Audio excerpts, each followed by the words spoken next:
नमस्ते किसान भाइयों। आज हम लोग देखने वाले हैं ड्रैगन की खेती कैसे होती है। ये मेरे पीछे ये ड्रैगन का पौधा है। अभी इस पे ये बडिंग आई हुई है। ये आप देख सकते हैं। इधर हम बडिंग कैसे बढ़ा सकते हैं, हम इसमें बहुत सारे सवाल कवर करेंगे।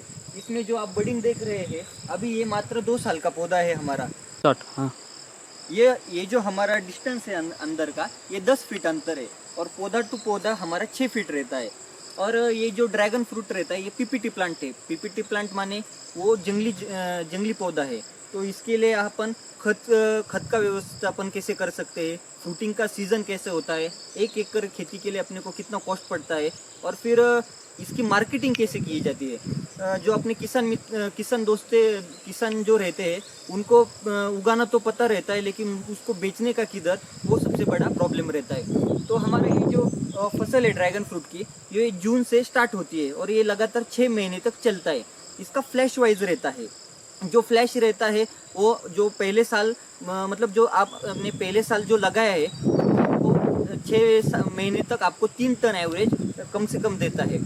और इसमें भी आपका ये जो वैरायटी है उस पर सब रहता है। जैसे मार्केट में अभी सी वैरायटी है, रेड वैरायटी है, और फिर जंबो वैरायटी है। और अभी भी वो अलग अलग कलर में ड्रैगन आ रहे हैं। लेकिन कैंसर जो ये रोग है, इसके लिए जो सबसे उपयुक्त जो वैरायटी मानी जाती है वो रेड है। आप मेरे पीछे ये रेड की खेती है। ये हमारी 2 साल पुरानी है। इसमें हमको पहले एक एकड़ के लिए 5 लाख रुपए खर्च आया था। जो हमारा ये पौधा रहता है, ये एक पोल पे 4 पौधे रहते हैं। और ये पोल सीमेंट का पोल रहता है। हमने इधर ये लोखंडी एंगल बनाया है। इससे क्या होता है, वो जो सीमेंट का एंगल रहता है, उससे वो कुछ साल बाद क्रैकिंग जाने का वो इश्यू बड़ा आता है। उससे क्या मतलब, जब हमारी ये पौधे का उस पर लोड पड़ता है, इसका लोड क्या बहुत हल्का नहीं रहता है, ये पूरा पानी से भरा रहता है। जब ये लोड पड़ता है तो हमारे सीमेंट का ये इधर जो हम करते हैं वो क्रैक होता है।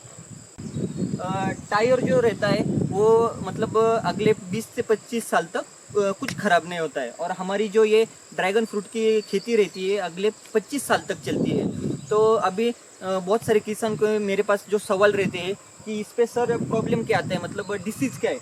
इसका सबसे बड़ा डिसीज़ ये सन बर्निंग है।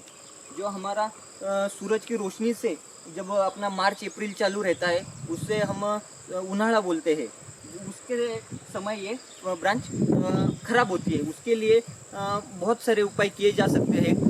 जैसे कि आप इस पे सिलिकॉन 100% का भी स्प्रे कर सकते हैं।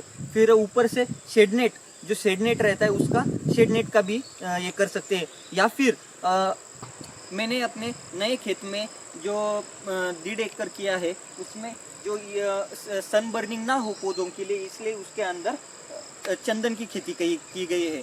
चंदन के पौधे से वो पूरा ढक जाएगा।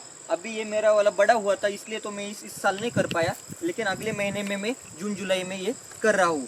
तो और इस पे कोई भी किसी भी प्रकार का डिसीज नहीं रहता। और जो अभी अपन अगले मुद्दे पे बात करते हैं, जो राइट वैरायटी कैसे चूज की जाए।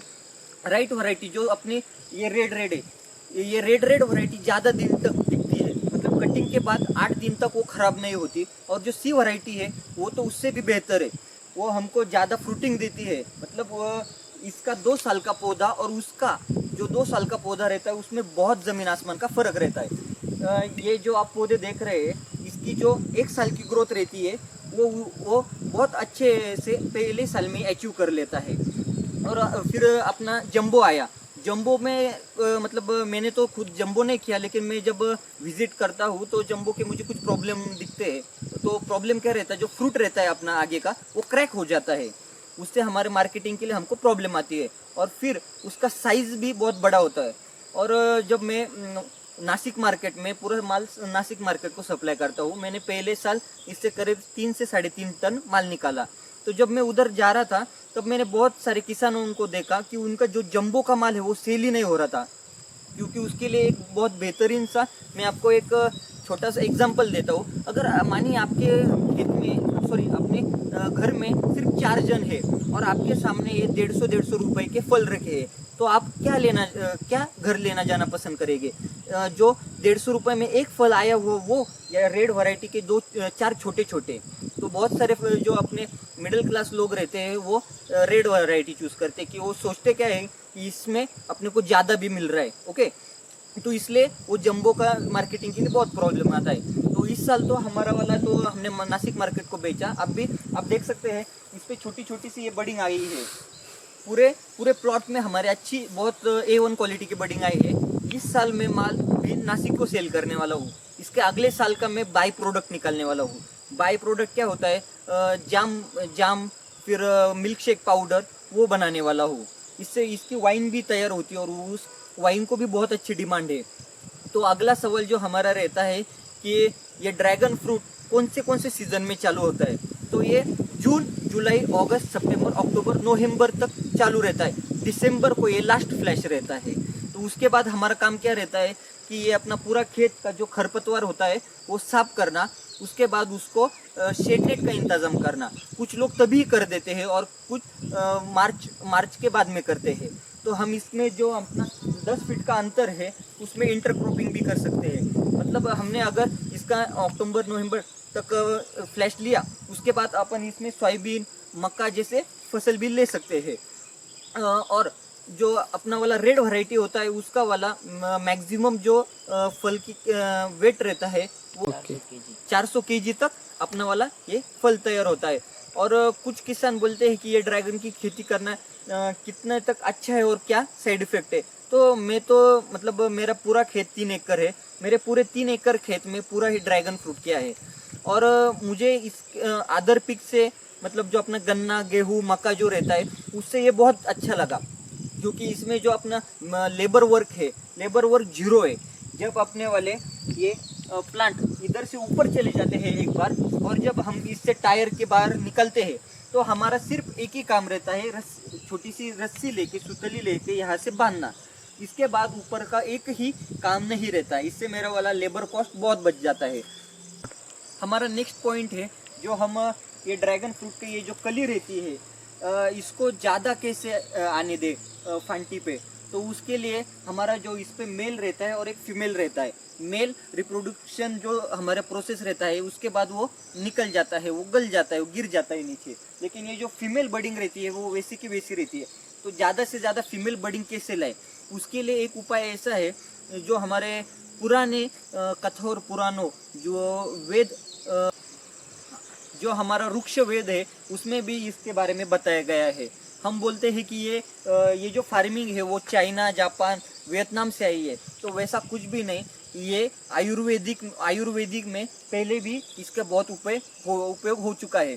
तो उसमें भी बताया गया है कि जो हमारा शक्कर का पानी रहता है, अगर वो गर्म करने के बाद जो पानी होता है, अगर वो हम 1 kg जो अगर 100 लीटर के लिए वो डाल दे और उसका एक स्प्रे ले तो उससे हमारी बडिंग बढ़ती है।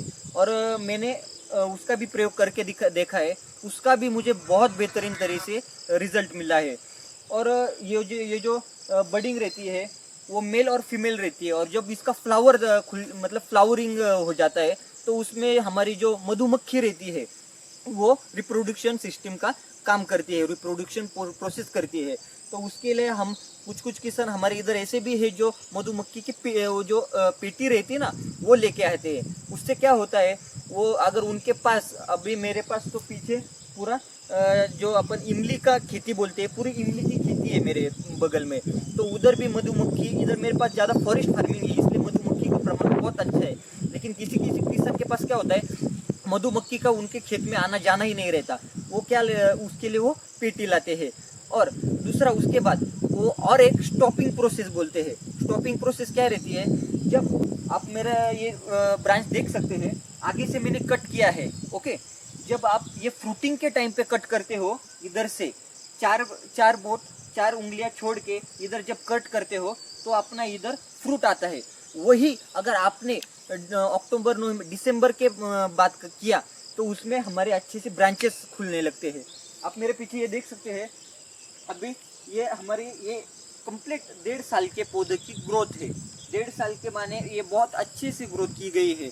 और तो अगली बार भी हम ऐसे नए नए प्रकार के ड्रैगन फ्रूट, चंदन फार्मिंग और अलग अलग खेती के बारे में वीडियो लाते रहेंगे। कृपया करके हमारा चैनल सब्सक्राइब और लाइक कीजिए। धन्यवाद।